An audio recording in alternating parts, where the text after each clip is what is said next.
कर्नाटक में मुस्लिम क़यादत के ताल्लुक से बात करने के लिए हमारे साथ इस वक्त मौजूद हैं रायचूर से ताल्लुक़ रखने वाले सामाजिक कारकुन रज़ाक उस्ताद साहब, आपका इस्तकबाल है। हम जानते हैं कि आप जो है काफ़ी लंबा स्ट्रगल आपका रहा है आर्टिकल 371J में, और मुस्लिम क़यादत को लेके भी आपने काफ़ी काम किया है। कर्नाटक की तारीख में सबसे ज़्यादा 1978 में जो है सबसे ज़्यादा सीट जो है असेंबली के आए थे, और इस वक्त काफ़ी कम हैं, तकरीबन 7 हैं, और आने वाला मुस्तकबिल भी जो है काफ़ी तारीख नज़र आ रहा है। तो आप क्या सोचते हैं? 1978 में असेंबली के लिए 22 लोग मुस्लिम क़यादत जीत के आए थे। वो हाईएस्ट पूरे इंडिपेंडेंस से लेकर आज तक जो है हाईएस्ट नंबर जो है 1978 का है।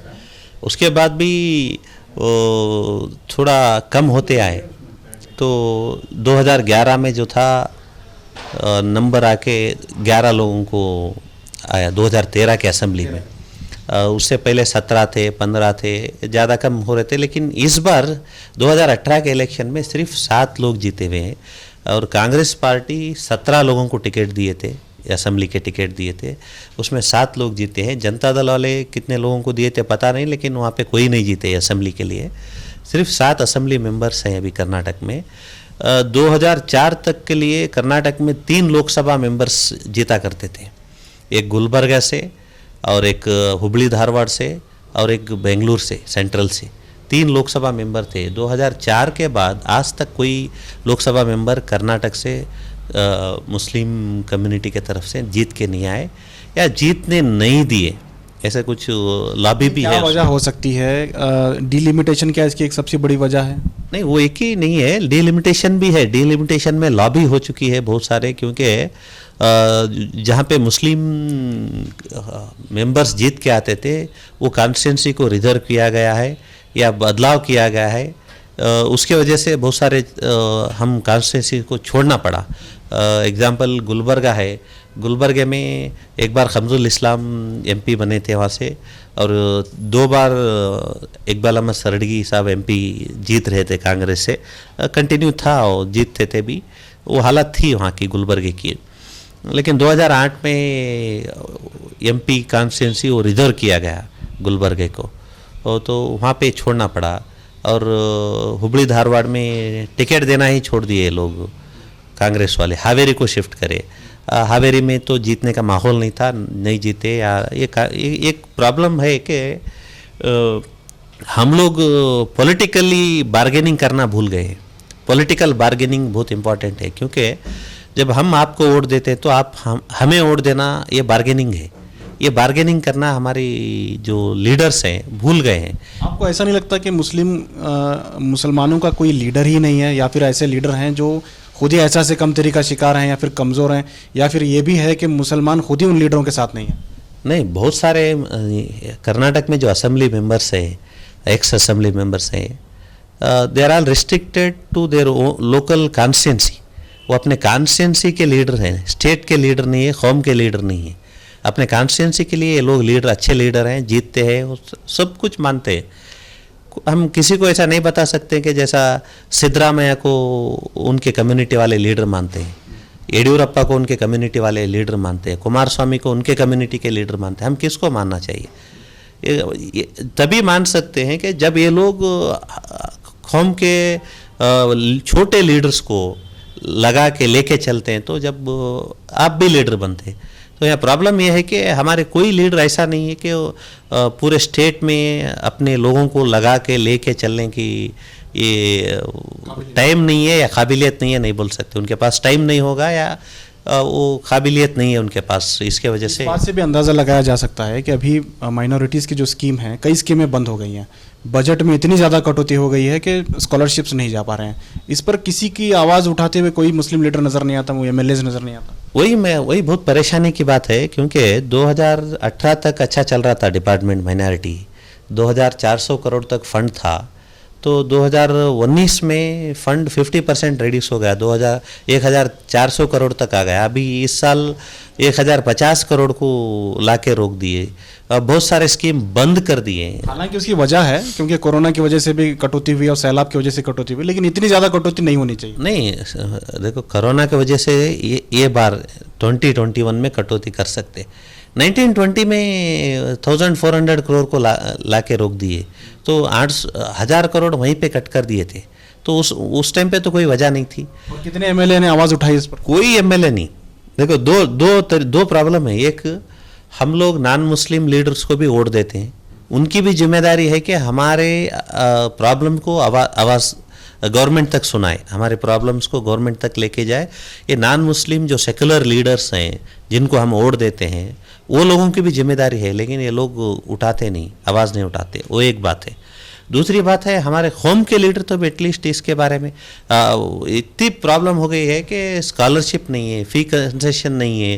और एक सिद्धरामैया के पीरियड में एक स्कीम आ गया था कि विद्याश्री के पैसे रोक गए हैं, फ़ी कंसेशन के पैसे रोक गए, स्कॉलरशिप के पैसे रोक गए हैं। तो बच्चों को इतना प्रॉब्लम हो गया कि रीएडमिशन नहीं कर सक रहे। बहुत सारे बच्चे फाइनेंशियल क्राइसिस के लिए एडमिशन नहीं कर सक रहे, वो हालत को आए, लेकिन फिर भी कोई बात करने के लिए तैयार नहीं है। तो ये बहुत बुरी हालत है पॉलिटिकली। क्या लगता है आपको, ये लीडर जो हैं, खास करके मुस्लिम लीडरों की अगर आप बात करें, तो क्या ये जानबूझ के इस तरह से कर रहे हैं या फिर इनकी काबिलियत नहीं है कि वो आवाज़ उठा सकें? नहीं, मेरे ख्याल से उनकी काबिलियत नहीं है कि वो आवाज़ उठाकर बात करें। डर रहे हैं वो लोग, क्योंकि ये लोग ज़्यादा सेकुलर बनना चाहते हैं। तो इसके वजह से सेकुलर बनने के लिए कोई रोक नहीं है। एक कौम को आप रिप्रेजेंट कर रहे हैं, तो कौम के प्रॉब्लम को भी रिप्रेजेंट करो। उसमें क्या दिक्कत है आपके लिए? इतना ग्रांट रुक गया है, बच्चों को परेशानी हो रही है।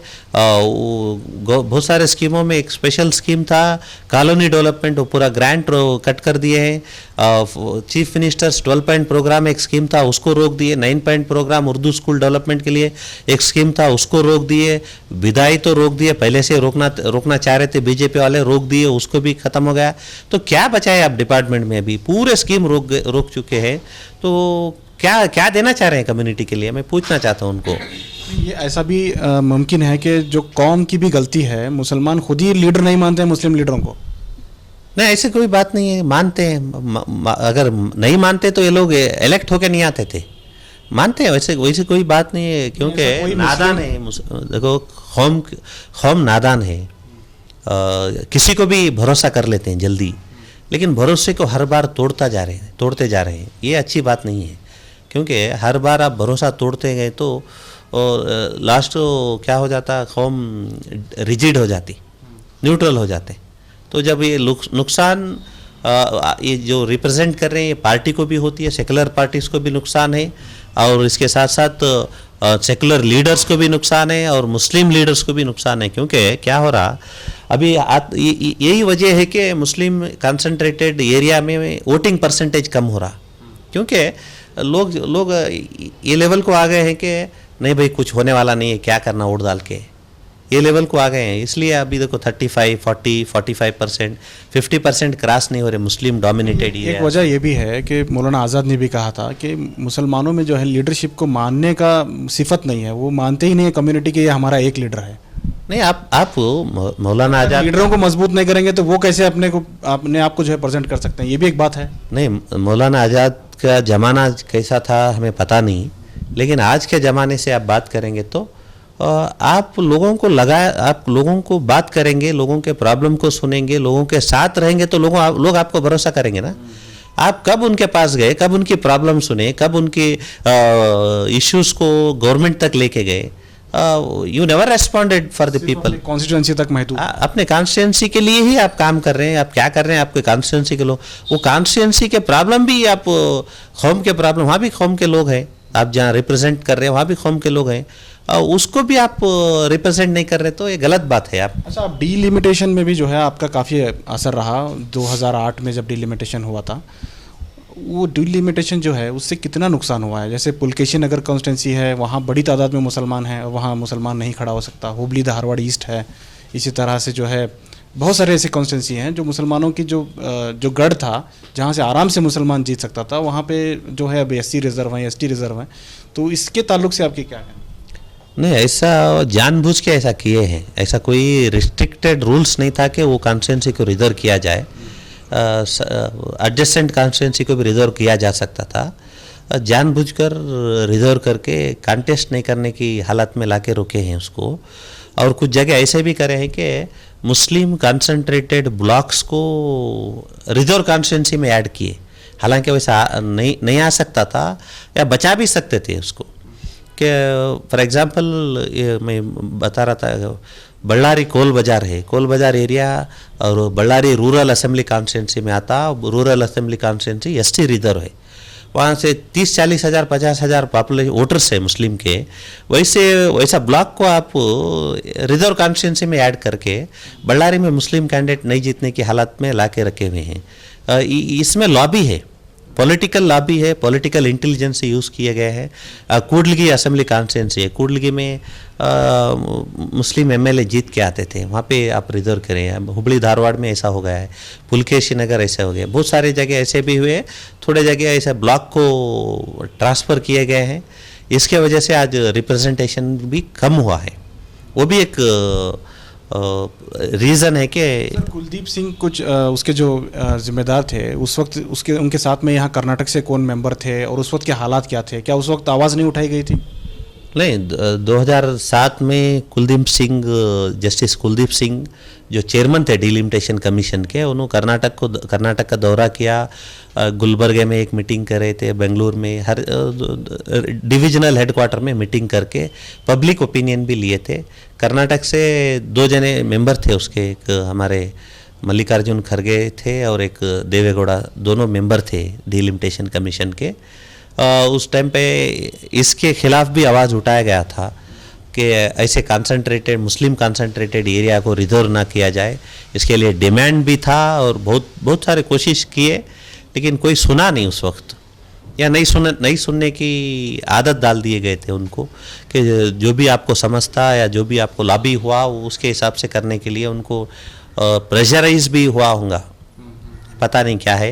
मल्लिकार्जुन खड़गे तो खुद ही अपनी सीट रिजर्व कर लिए थे गुलबर्गा की, जिसमें बहुत ज़्यादा तादाद में जो है मुसलमान हैं पार्लियामेंट पे। वैसा तो नहीं था उस टाइम पे। मल्लिकार्जुन खड़गे असेंबली मेंबर थे, पार्टी अपोजिशन लीडर थे गवर्नमेंट में।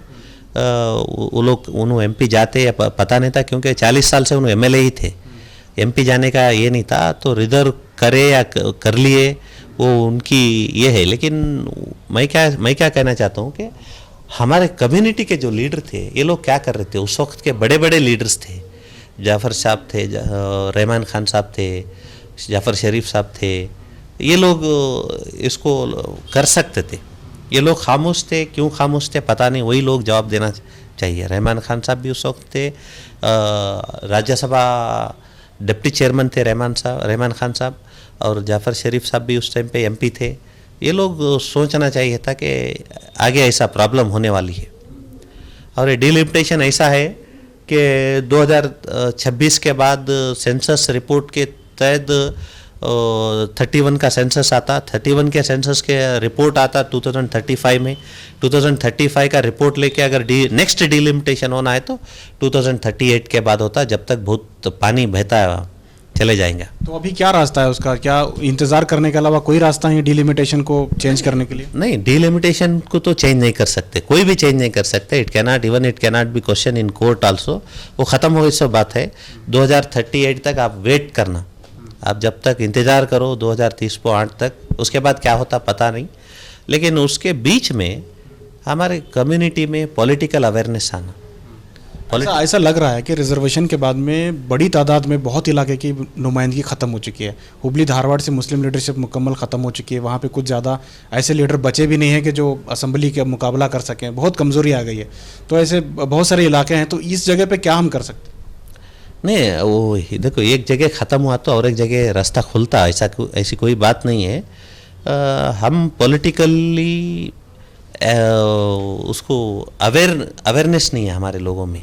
पॉलिटिकल अवेयरनेस आना बहुत ज़रूरी है। बहुत सारे ऐसे कॉन्स्टिट्यूंसी है वहाँ पे मुस्लिम क़यादत को हम बढ़ा सकते हैं। तो उसको आइडेंटिफाई करके वहाँ पे लीडरों को आप सपोर्ट करके आगे लाने की कोशिश करना।